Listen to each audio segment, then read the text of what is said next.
Desde niño mis padres me inculcaron la enseñanza de que todo lo que pasa a mi alrededor era producto de algo que habíamos hecho, o no hecho. Si nos enfermábamos era porque no nos cuidábamos, si no teníamos dinero era porque no buscábamos la forma de cómo ganarlo y cosas así. Mi padre me decía que los resultados en tu vida son lo que hoy haces. Pero él me hacía ver las cosas desde un punto de vista presente, más él se preguntaba: ¿existirán los resultados por consecuencia del pasado?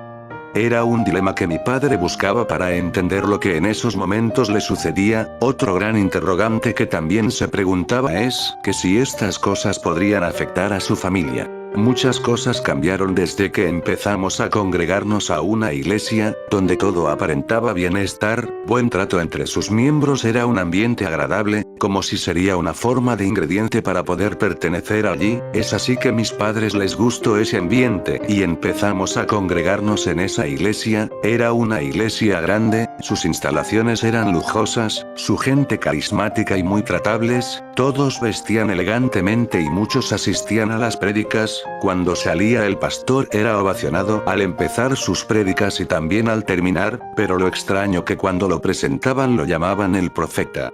Yo tenía en ese tiempo 18 años y mis padres me obligaban a asistir. Era algo que me desagradaba porque no entendía mucho de esas cosas. Lo extraño de todo esto era la forma en que sus congregantes se comportaban en pleno culto en un tiempo que ellos llamaban la risa santa. Era un momento especial en la iglesia cuando el pastor empezaba a orar, luego se paseaba por todo el lugar y se detenía a sujetar el rostro de un congregante para mirarlo fijamente y luego de un momento este se ponía a reír de una forma exagerada, tirándose al suelo riéndose como loco, y esto era como si contagiase a todos y muchas de las personas hacían esto. Yo cuando por primera vez vi esto me asusté y quise irme, pero mi madre me detuvo. Fue así que pasó el tiempo, aproximadamente 5 años, y mis padres también practicaban esto, pero ahora ya no están pues ellos murieron, y cuando la policía investigó sus muertes solo dio un informe que tu padre había matado a tu madre y él se había suicidado. Yo vivía con ellos y mi padre quería mucho a mi madre, solo sospecho que por causa de esa congregación fue que sucedieron todas estas cosas. Es así que un 25 de octubre descubrí una nota dentro de los tantos libros que mi padre leía por ser docente, una nota que se confundía como hojas sueltas del libro pero que decía así: Hijo mío, si por cuestiones de la vida aún lees esto, déjame decirte que tu madre y yo te quisimos mucho y que no fue nuestra culpa dejarte solo, pero fue nuestro acto de rebeldía e ignorancia que ahora no estamos contigo, fue lo que nos llevó a buscar algo que no queremos que tú tampoco lo hagas, porque lo único que conseguirías es perecer como nosotros y deseo que esto no te pase. Hijo mío, perdónanos por no estar contigo ahora, no nos guardes rencor, te amamos. Ahora te contaré cómo sucedieron todas estas cosas, de cómo fue nuestro triste final. Siempre traté de protegerte de alguna u otra forma, pero no pude, ni pude proteger a tu madre. Cuando tenías 18 años de edad, tu madre y yo fuimos a una congregación para buscar a Dios, para saber más de Él, para buscar la bendición del Todopoderoso. Es así que pasaron un par de años asistiendo y participando, hasta que pasó cosas que no sé si eran cosas normales o por nuestra ignorancia de que así debía ser las prácticas que ellos hacían. No sé en qué momento ni el lugar, ni alguna práctica relacionada que nos involucramos hizo que nos contaminemos de lo malo, como dice la Biblia. Hay de los que a lo malo dicen bueno, y a lo bueno malo, que hacen de la luz tinieblas, y de las tinieblas luz, que ponen lo amargo por dulce, y lo dulce por amargo.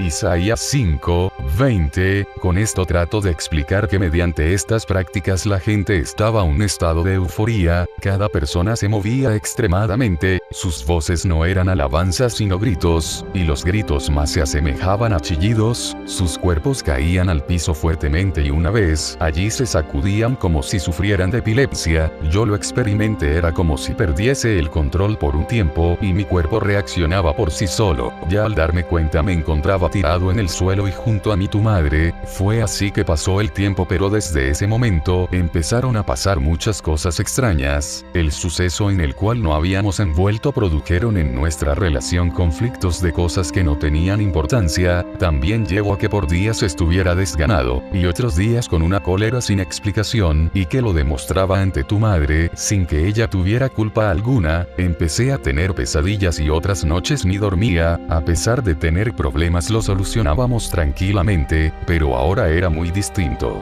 En una ocasión habíamos salido de viaje con los integrantes de la iglesia a un retiro, y en unos de esos días salimos en grupo para conocer la zona. Fue entonces que le dije a tu madre, voy a ver al otro lado del valle, tomaré fotos y ya vuelvo. Así que fui solo y tu madre se quedó con el resto de congregantes, pero sucedió algo extraño. Al querer volver no pude encontrar el camino para regresar. Empecé a gritar llamando a los de la congregación y también a tu madre, pero no recibía respuesta, y así pasaron las horas y no tenía noción del tiempo. Solo sé que aún era de día, pues mi reloj inexplicablemente ya no tenía batería. Divagaba entre los árboles y dentro de mí algo me decía que vaya por allí, hasta que llegué en una casita de adobe. Cansado por el caminar me fui a descansar y me quedé por algunas horas. Fue allí que por el cansancio me quedé a dormir.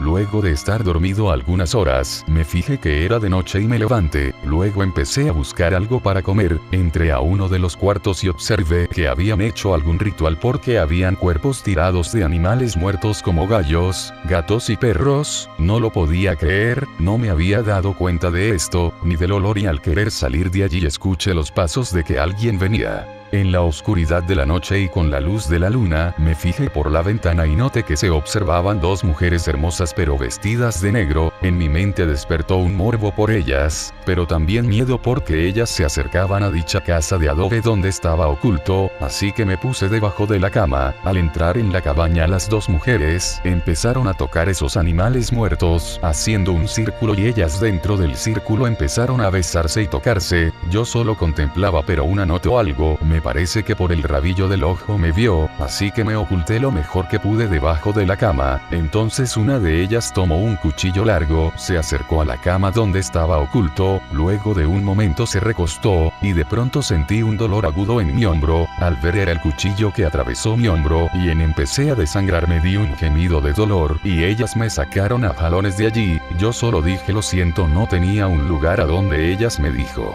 no es coincidencia que vengas a este lugar, ahora eres nuestro, te poseeremos. Al sacarme me traté de resistirme e huir, pero me pusieron un pañuelo tapándome la boca y la nariz. No sé qué era, pero al instante se adormeció mi cuerpo, solo mi cuerpo más estaba consciente. Luego de ello me arrastraron a ese círculo para practicar conmigo sexo. Como hombre disfruté de ello, pero este suceso hizo que abriera el camino a mi muerte y mi maldición, porque una vez me explicó un pastor evangélico, uno de esos que sí era un ejemplo de cristiano, en el cual me dijo que todo aquel que tiene relaciones sexuales no solamente es unión física sino también unión espiritual. Si lo usas dentro del matrimonio es bendición de Dios, pero existen personas contaminadas que la usan como puertas para hacer ingresar espíritus malignos, lo usan para poseer a una persona. Fue así que recordé, y luego de terminar el acto, ellas se vistieron y se fueron. Me sentía tan débil que no pude moverme y perdí el conocimiento. Y al día siguiente desperté asustado. Salí a buscar el camino de regreso. Luego de media hora de caminar perdido, encontré el lugar, y al ver mi polo lleno de sangre, me llevaron al hospital. Traté de sobrellevar mi vida tranquilamente sin que esto me afectase, pero ahora mi carácter, mi conducta era distinta. Estaba más agresivo, más iracundo, y en alguna ocasión golpeé a tu madre, pero yo le rogaba para que no me dejase y le pedía perdón. Por causa de esa agresividad perdí el trabajo, porque llegué a golpear a un compañero del trabajo. Ya no hacía nada, ya no me preocupaba por las cosas, ni por mí mismo, ni por mi aseo personal. En otras ocasiones me sentía desganado, deprimido, porque veía a tu madre que ella sola se esforzaba por llevar el dinero a nosotros y yo solo era un parásito que solo consumía nuestros recursos. Mi situación se fue empeorando más día a día y fui a algún psiquiatra pero no me daban solución, solo me daban pastillas antidepresivas pero no me funcionaban. Me traté de integrarme más a la iglesia, pero con esas prácticas que hacían mi cuerpo perdía el control y solo me encontraba tirado, y cuando preguntaba qué me pasó los demás, me decían te empezabas a reír frenéticamente y a mover sin control. No te preocupes, me decían, es el espíritu que está en ti. Hijo mío, tengo miedo, sé que estoy maldito, y sé que todos a mi alrededor perecerán. A pesar de eso trataba de que todo esto no te dañe, pero para tu madre no pude hacer nada porque con ella cometí muchos agravios. Como golpes, violación, violencia psicológica, todo esto pasaba cuando perdía el control. Yo, hijo, siempre quise buscar el sentido de la vida, y disponía mi corazón para encontrarlo con nuestro Padre Celestial, pero en esa búsqueda uno nunca sabe en dónde caes. Siempre mi espíritu me decía que me alejara de esa iglesia, pero mi ignorancia y rebeldía me lo impedían. Dios no busca algo malo para ti, sino es el propio hombre, que por su soberbia y terquedad perece. Luego de terminar de leer esta carta, empecé a comprender los hechos sucedidos el día en que mi padre asesinó a mi madre y que con mis propios ojos yo fui testigo de ese vil y atroz hecho. Fue el 30 de agosto en que mi padre llegó a mi casa de la iglesia muy distinto. Yo me encontraba en mi cuarto, luego de unos minutos empezaron a discutir. Mi padre empezó a golpear la puerta y a tirar las cosas. Yo entré a ver qué pasaba y mi madre me dijo: hijo, déjame esto a mí, yo lo solucionaré, ve a tu cuarto. Hice caso más, solo me retiré del cuarto de ellos para dejar la puerta entreabierta para observar las cosas que pasaban y poder así ayudar a mi madre. Mi madre trataba de calmar a mi padre, pero mi padre por ratos era violento y se desquitaba con las cosas, pero por ratos se arrodillaba y suplicaba perdón llorando, pero cuando se calmaba le decía a mi madre: por favor vete, no sé qué me pasa, vete, váyanse porque pasará algo. Mi madre amaba a mi padre y le decía: yo no te dejaré, lo afrontaremos, y lo abrazaba. Mi padre una vez me dijo: existen dos tipos de maldad, la maldad del hombre y la maldad pura. La maldad del hombre es cuando mientes, robas, matas, pero todos esos actos al final, como ser humano, sientes culpa y eso te agobia y pides perdón a tu creador, pero la maldad pura es cuando te deleitas en ella y no sientes ningún remordimiento por hacerlas. Es más, el hombre lo hace porque le gusta y no le importa el prójimo porque es un egoísmo puro. Esa maldad es la que los demonios gobiernan. Recorre esta enseñanza porque de pronto pasó algo. Noté como un humo negro ingresar por sus fosas nasales de mi padre, una especie de humo de cigarrillo pero muy negro. Cuando este entró a mi padre se volvió loco, empezó a golpear a mi madre, así que entré al cuarto y le dije: padre, no, déjala. Me llegó a dar un golpe en el estómago incapacitándome, luego sacó un arma que lo tenía escondido, apuntó a mi madre, y le disparó en la cabeza, luego me apuntó a mí, y de pronto mi padre cobró conciencia de lo que hacía, pero una fuerza inexplicable le motivaba a disparar y luchó con todo lo que tenía para que este ser inmundo no obligase a matarme. Mi padre decía: maldito demonio, no matarás a mi hijo. Entonces luchaba con el brazo que sujetaba el arma, empezó a flexionar su brazo a dirección de su boca, pero por momentos trataba de apuntarme a mí, y mi padre me dijo: hijo, perdóname, y con todas sus fuerzas llevó a su boca el arma y disparó. No, padres muertos del cuerpo de mi padre, salió una sombra y salí de ese lugar corriendo para poder llamar a la policía. Después de todo este suceso traté de reponerme y buscar respuestas, pero algo en mí se llenó de rencor por la iglesia y decidí vengarme, porque sé que esa iglesia no era una verdadera iglesia. Ahora empezaría con un nuevo plan para encontrar el origen de este mal.